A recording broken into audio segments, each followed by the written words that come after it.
Next. Don't be shy.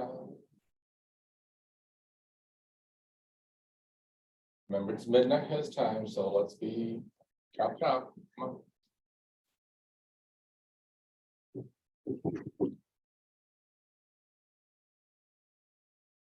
Probably do need to ring alcohol to them. Hello, I'm Naomi, and Hey, Naomi, again. hello again. I was wondering what like classism looked like under communism, because like I know that it was there, but I know that it's very different from like capitalist classism. So could you explain that for me? It's a very interesting question. So of course, officially under what I think today we usually call real socialism, as opposed to communism. Communism was the ideology and it was never kind of fully implemented. So the term that I think most historians use to describe the period post World War II and up until 1989 in Poland and in other Eastern Bloc countries is the term is real socialism. With the kind of communist doctrine in sight, there were not supposed to be, classes at all. It was supposed to be a classless society, which in many ways it wasn't. If I may, I want to share a joke that someone has told me about this, and the joke is, will there be money once communism is implemented? Is there going to be money in communism? And there is three possible answers to this question. One answer is wrong, because it is a very bourgeois answer, and the answer is, of course, there will be money. Another possible answer is also wrong, because it's very doctrinaire, and this doctrinaire answer is there will not be any money under communism. And the correct answer is dialectical, which means that there is going to be a kind of two sides there are two sides to this question and two sides to the answer. And so the answer is that there will be money under communism, and yet there will not be money under communism. And how is this possible in practice? Well, in practice, some people will have money and others will not. That is the correct answer. So sorry for this long introduction, but the point I want to make is that there were some differences in terms of people's economic status, because there were remnants of capitalist economy in Poland. Even under socialism, some some branches of the economy remained in private hands, and this was especially true of agriculture. A lot of agriculture was left in private hands, and farms belonged to individual farmers, and not all of them, but many. And also some services belonged to the private sector. Some manufacturing given, but only very small scale. This produced economic inequality. There was also some economic inequality because of people who were, high up in the ranks of the party and in government. They had access to goods that people, ordinary people, didn't have access to. There were special shops. If you read Swimming in the Dark, you've read about that. Another way to answer this question is that there were kind of leftovers of the class society from before the war, and that is to say before real socialism was introduced in Poland, those leftovers, those remnants, they were not so much economic anymore, because the former capitalist or landowning classes were in fact stripped of their possessions, or at least most of their possessions, but people did not entirely lose their status. Others respected them because they were well born into aristocratic families, for example. People paid attention to who had university education and who did not. This is something that is now rapidly changing in Poland. It's becoming less of a thing that you kind of appear to have standing or social status. If you are university educated, it's becoming a little bit more similar to, I think, the situation in the US in this respect.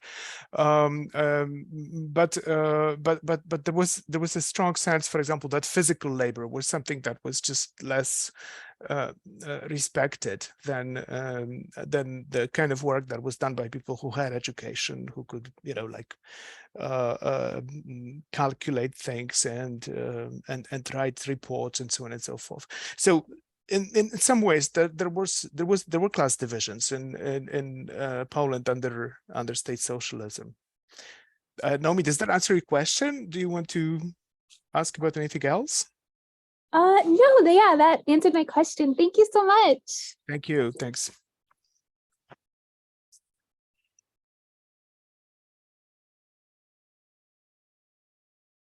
Hi, my name's Maddie. Hello, Marie.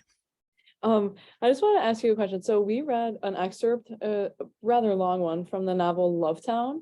I'm sure you are familiar with it. And something that I thought was super engrossing was like how the two characters, Patricia and Lucretia, kind of talked about the public toilets. And then we saw that again in Operation Hyacinth, I think. And I'm wondering, just like growing up in like the 80s and 90s for you, what were like other things that people in the in-group did? And like, do you know what I'm asking, Richard? How do I phrase this? Like, Other venues Yeah. besides public toilets. yeah, like where was it Social just, encounters. yeah. But so like with the public toilets, like, is that something that can you speak on your experience of that? Like in other cultures, especially in Spain, like people would write under the stamp of postage and that sort of thing. So like, were there things that people in the know did other than just the public toilets? Yeah. Okay, so I was involved in a research project about the queer 1970s, as I think I've said in my introductory remarks. And one of my colleagues, there was a number of people in the project. One of my colleagues wrote a really interesting piece about the kind of I think he calls it the circles in which homosexually inclined men circulated in order to meet other men. And the cruising spots such as toilets, but also public parks are one of those circles. But then he points out two other circles, one of which is places that are not necessarily kind of devoted to sexual activity, but where sexual activity may either take place or where people may meet and then become, either friends or acquaintances or sexual partners. And those places, for example, included, cafes or bars. There were no specifically gay bars under socialism, but there were places that were, like you said, that people who were in the know kind of knew about, and they would go there, and the staff or whoever was running the place was inclined to be friendly towards those queer clientele, and so people just simply spent time there and met others, and they had they could talk and so on. Another such place were public saunas. Again, I'm not talking about gay saunas. There were no specifically gay saunas, but there were saunas or bathhouses which were fairly widespread after the war, because many living quarters did not have private bathrooms. There were like homes without bathrooms, and so people would go to those public bathhouses in order to actually take a bath like once a week or twice a week or whatever, because they could only kind of like wash up in a sink or something at home. And so those places were also used by men who were seeking out other men, either for sex or for just acquaintance.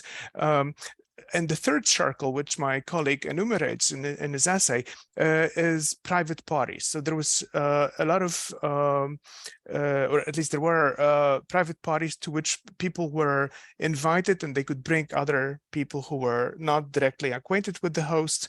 And some homosexual men who had large homes, but also women, not necessarily lesbian women, but women who kind of welcomed gay men in their social circle, hosted such events, and those were yet another way in which people could meet. So he enumerates those three ways, This isn't to say that there were no other places or institutions through which people could meet. The theater was sometimes mentioned in the interviews that we were conducting as a place that was frequently visited or kind of seen as a gay meeting place for some men. I'm speaking about men primarily because, and this is something that may interest you perhaps, the women that we interviewed who remember and who lived in state socialism, they typically told us that they didn't know other lesbians, that even if they had a lover, they didn't know a kind of lesbian community, and they seemed not to have such informal institutions in which they could meet other women. And so when women met women and fell in love or became sexual partners, that was usually a matter of accident, at least in the stories that we've been able to collect. So, for example, people were sharing a room at a hotel or like a student housing or something, and they just happened to kind of like each other and so on. But they frequently felt that they were only in contact with a single, woman who was their lover or friend, and not part of a circle. It was different from men who had those semi-public institutions like the toilets, but also those other places I mentioned. Thank you so much. Yeah, that's definitely really interesting. It answered my question really well. Thank you. Thank you. Thank you.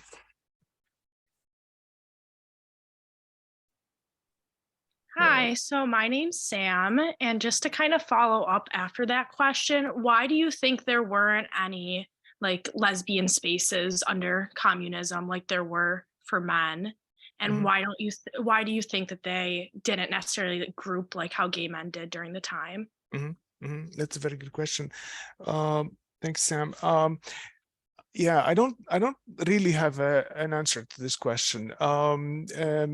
So it seems to me that it probably has to do with the so-called private sphere that women circulated in. They were less likely to kind of be out in the city on their own. And this was changing under real socialism, partly because those class distinctions were being slowly eroded and so on. But women used to be their behavior, their social contacts, of course, used to be much more strictly controlled than was the case for men. And so it seems to me that men were simply finding it much easier to kind of be out on their own and not be under surveillance by parents if they were adolescent boys, or by family members, or by anyone else. So this was a matter of just a kind of gender divide, it seems to me. Another way in which this gender divide operates or operated, perhaps still does, was that I think men were expected and kind of raised to be proactive in seeking out sexual partners in a way which women were not. So women were expected to be kind of like passive objects of desire. I'm not talking about just sexual encounters, but about like social interactions, where women were kind of not the seducers, but the ones who were being seduced, or the ones who were being courted, perhaps is the better term. And so this probably, this upbringing, this kind of expectation that seems to have been, I think, ingrained in many women's patterns of behavior, was preventing many women from kind of actively seeking out sexual partners. I think that's another reason. But essentially, it has to do with just different gender roles, or different ways in which two genders were brought up. It's a very general answer, I understand, but I don't have a better answer. Thank you so much. Thank you, Sam. topic of gender, since you're doing queer studies, what was it like for trans or gender non-conforming people in Poland? Again, a very good question. Okay, so my main kind of expertise is again coming from this project in the 1970s, which I did. And in this project, we had someone who was actually researching the way in which transitioning worked in state socialism and then how it works today. And to my great surprise, in any case, I learned that that it was actually easier to transition in Poland in the 1970s than it is now. And what I mean by this is that if you go back to the 50s or the 60s, there wasn't very much awareness at all that that being non-binary or that being a trans person was a thing at all. However, once the courts began to recognize this reality in the late 60s and the 70s, they fairly quickly found a way in which to kind of manage the process of transition from a legal standpoint and to enable transitioning. The doctors were involved. You had to see a doctor. The doctor typically required a person who was wishing to transition to live as the the gender that they wanted to become, or that they were saying they were, before granting official permission for authorities to kind of also change the documents, alter the documents, and so on and so forth. So also if the patient underwent surgery or other medical procedures, those were paid for by the state. So it was essentially considered as a gender disorder, and the kind of ideological emphasis was on fixing that disorder and making it possible for the person to become a heterosexual member of the society. In other words, a trans woman could, was expected to form a relationship with a man and so on. This functioned until the 1990s, when there was a kind of backlash from which seems surprising, but from the from the democratic government, which in some ways was very friendly with the Catholic Church and socially conservative, which stopped those practices, and they made transitioning more difficult. There was an initiative in the Polish Sejm. There was a trans activist who was elected to the Polish parliament in the I can't remember the year exactly, but it was like 2012 or 2014, and she proposed it was a trans woman and activist who proposed a legislation to kind of streamline the transitioning process, and this was vetoed by the current president of Poland. In general, it has become far more difficult to transition. Also, the government is not paying for any of the medical procedures, so it's very costly. The way in which you do it legally today is you have to sue your parents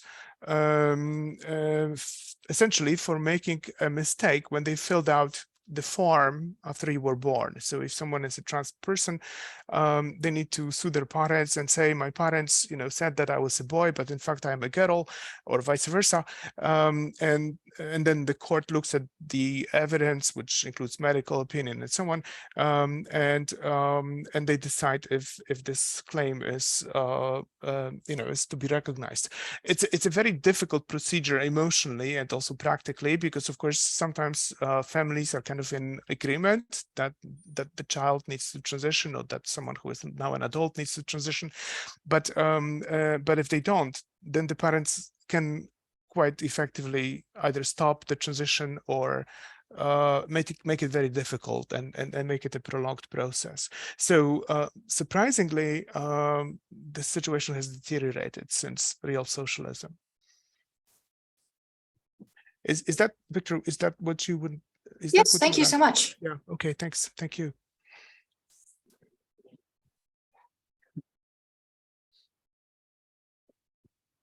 Hello, my name is Maddie. Nice to Hello, meet Maddie. you. Nice to meet you. My question is, you said that you do queer studies and that you research focused on the 70s and 80s. And I was just wondering if you researched anything on women about queer studies in that time period, and if you come across anything interesting about women. Mm-hmm. Sure. This project that I was describing involved interviewing people who who lived as queer individuals in those years, and we also interviewed women. We found it more difficult to find women who wanted to be interviewed than men. Some men refused to be interviewed, usually because they thought that being interviewed would violate their privacy, or that we were kind of crazy leftists who would only use their life stories to kind of illustrate a point that we were making anyway about like identity and and gay rights and so on. Women, we don't know why people refuse to be interviewed necessarily, because not everyone would have told us, but women more typically told us that they had nothing to recall, that they had no recollections, that they only became lesbians much later in their lives, or that they had a single affair with another woman when they were like in high school or in college, and after that affair ended, they went on and married a man, had children, raised their children, stayed in that marriage for like 2 decades or something until the children grew up, and then some of those women became kind of recognized themselves as lesbian. They separated from their husbands and maybe found a woman partner and so on and so forth.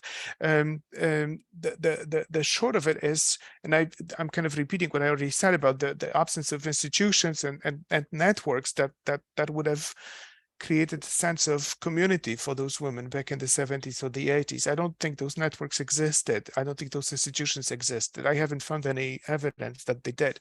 But another side of the story is also that those women began, at least many of them, that the ones I've spoken to, they began to recognize themselves as lesbians because of the changes that were taking place in the 1990s.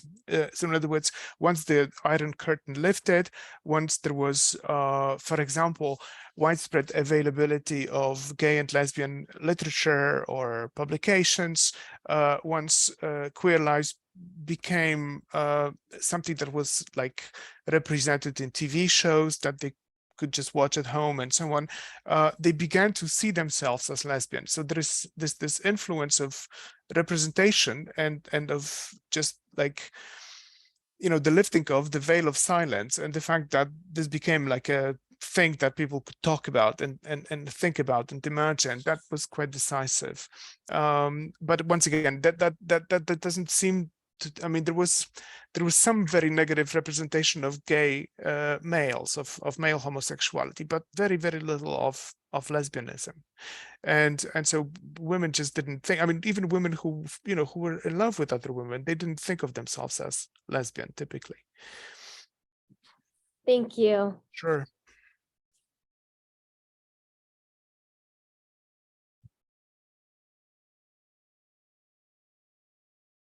Hi, Tom. My name is Andrew, and my Hello. question is, which forms of protest would you say were most effective at reforming the Polish government? Do you have a particular moment or time period in mind? Are you talking about real socialism or recent events? Since probably from the 80s to now. Yeah. Yeah. So there are there wasn't really any political gay organizing in Poland in the 70s. Okay, what was going on was that this this veil of silence was lifting slowly, with some publications in the mainstream press about homosexuality, for example. What you do begin to have in the 1980s, and this is very much, I think, to do with the rise of, or with the you know, HIV/AIDS epidemic. You begin to have some samizdat, which is to say underground publications, which are directed at queer people, specifically usually at gay men. One of the very first one that we know of begins to be published in 1983 by a man who left Poland and moved to Vienna. He defected from Poland and moved to Vienna, and again joined a gay organization in Vienna, and he started to publish a newsletter which was distributed to friends, and then those people passed it on to others, and so on and so forth. So this is the very first gay publication, and it's not literally a form of protest, but in some sense it was an act of defiance, political defiance, because this was an illegal activity that people who were distributing this newsletter were involved in. It was not an official publication, and it wasn't kind of stamped by the censors. It wasn't, you know, controlled by the government. And then once Action Hyacinth or Operation Hyacinth takes place in the mid 1980s, you begin to have more such publications, also published from within Poland. Okay, so the first one of those that we know about begins in 1986 or 1987 in Gdańsk, and it's a very simple affair. It's just like a Xerox copy, essentially, which, among other things that it does, it provides information about safer sex and about the dangers of HIV/AIDS and so on. So, the fact of the epidemic is, which the government was addressing in some ways, because, for example, you could get treatment when it became available and it was free, but the government also wasn't really doing anything to promote information or awareness of HIV/AIDS. It certainly didn't say anything about safer sex, for example. So the activists, the kind of grassroots activists, began to try and distribute this information. So this is one of the first ways in which protest takes place. And then Operation Hyacinth, which was among its goals, I think it was clearly intended to intimidate activism and to kind of suppress it.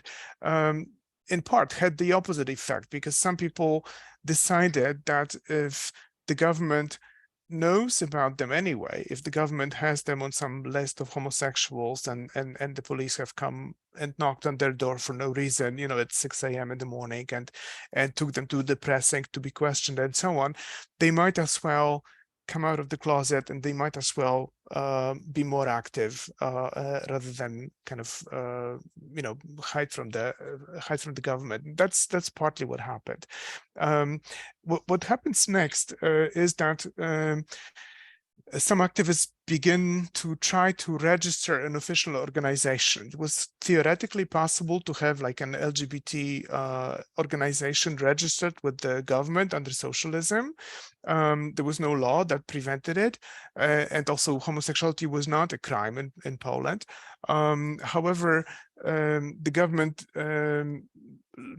did not approve of those attempt. So it did not, it refused to register the first such organization on the logic that it offended public morality and so on. And this registration only became possible soon after the regime change of 1989. What you have then is you have this proliferation of of now no longer underground, but official publications. Lots of magazines addressing gay men and to some extent also lesbian women. For example, there was like a page in a magazine for gay men. There was a page or two for lesbian women. That was a typical arrangement. You also begin to have in the 90s the first gay marches. They're very, very small. People often have their faces covered because they're afraid of being recognized. They're not really marches, but more like people standing like at the picket line and just holding signs. But that begins to be a thing, and today we have those marches in many cities across Poland. So there is a kind of progression of activism. But you asked about effectiveness, and the effectiveness is a very problematic thing because the laws have not changed in Poland as a result of such protests. Even today, we don't have, for example, recognition of same-sex couples of any form. Some courts in some cases decide that, for example, someone who has died, they have left behind their partner, and that the apartment needs to go to the partner. So we have some precedents, but we don't have any legislature, any acts of legislature, which would kind of make this kind of recognition or affirm rights, with a single exception. The single exception is that the labor code, the Polish labor code, forbids discrimination on the basis of sexual identity. However, this clause was introduced so that Poland could accede to the European Union. So the European Union essentially required Poland to introduce this clause into labor code so that Poland could become a member of the EU. And this was done in 2003 or 2004, but there were no other changes in the law except for some precedents. So the effectiveness is very questionable in the end. You have effectiveness in terms of visibility, in terms of a growing fraction of the population being very accepting or more accepting of people who are not straight, a growing number of people who support some form of recognition for same-sex couples, usually not adoption of children, but at least same-sex couples. But the law is not there. Okay. Gotcha. Sure. Thank you. Thank you.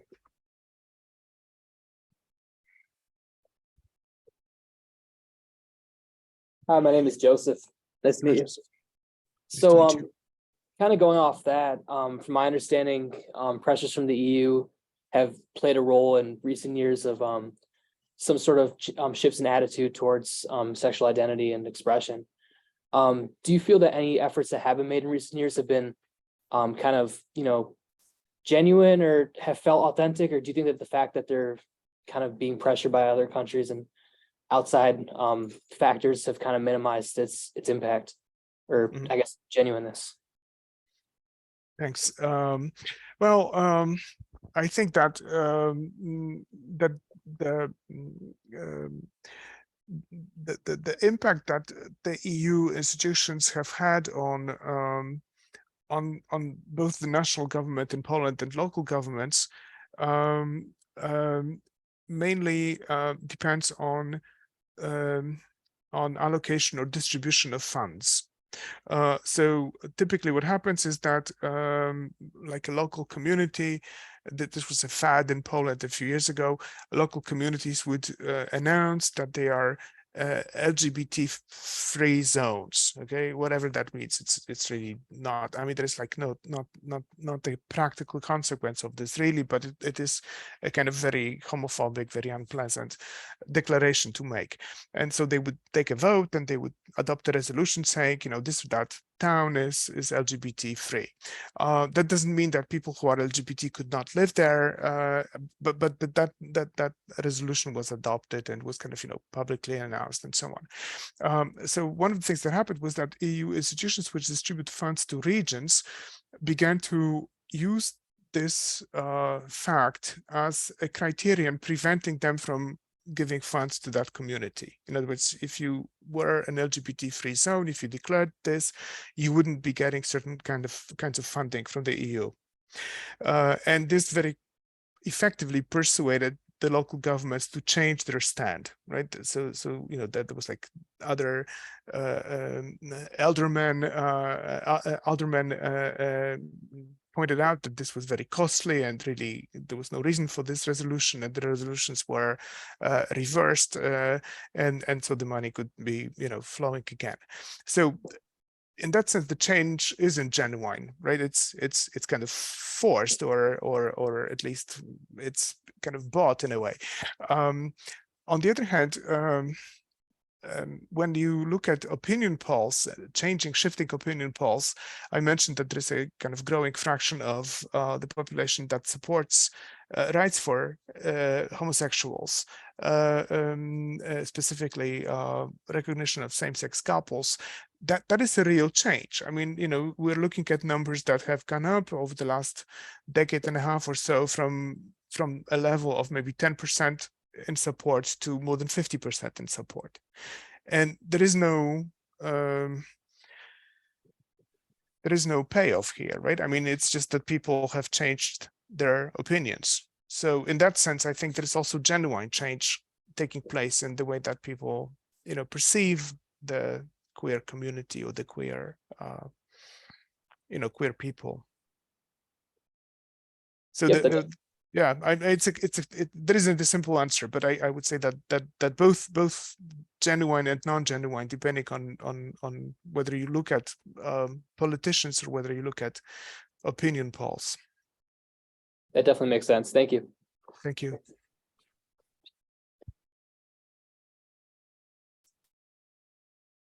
Hi, my name is Lindsay. I was just wondering if at any point you or anyone you knew had to take like specific precautions during like any point in time, and if you did, like what were they, and if you could like talk about anything that you had to do different. Yeah, thanks. Okay, so people did take many precautions, and those precautions were essentially there because of social ostracism, with which, sorry, you know, homosexuality was met. Also being trans and so on, but I mean, homosexuality is of course more common. It wasn't, in other words, what I'm saying is it wasn't because people were necessarily afraid of the police. The police would not jail you for being involved in same-sex acts, but they could jail you or make trouble for you for other reasons. They could, for example, say that you were in some way offending public morals, or that you were presenting a danger to others or a danger to yourself. So there was a kind of connection that was often drawn between homosexuality and crime.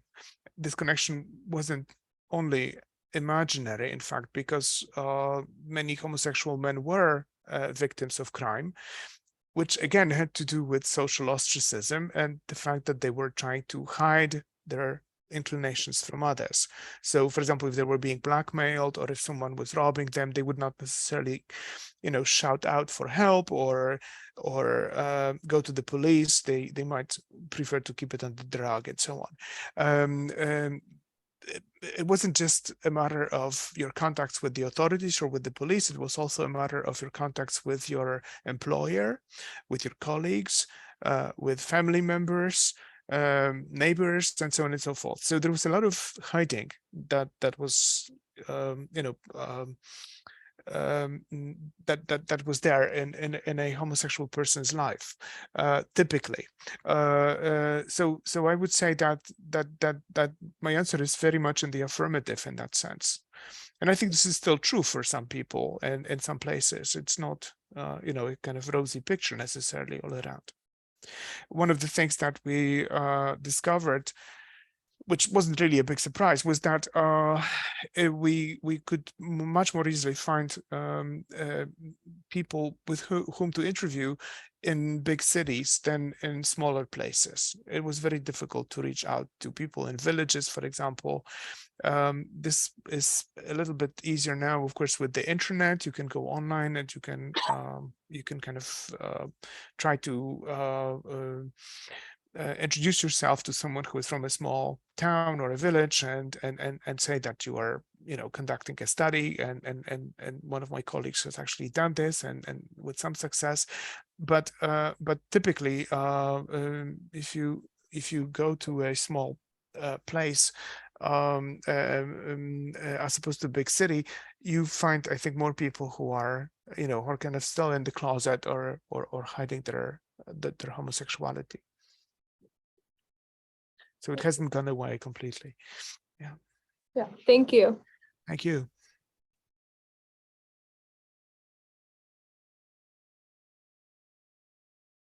Any other questions for Tom?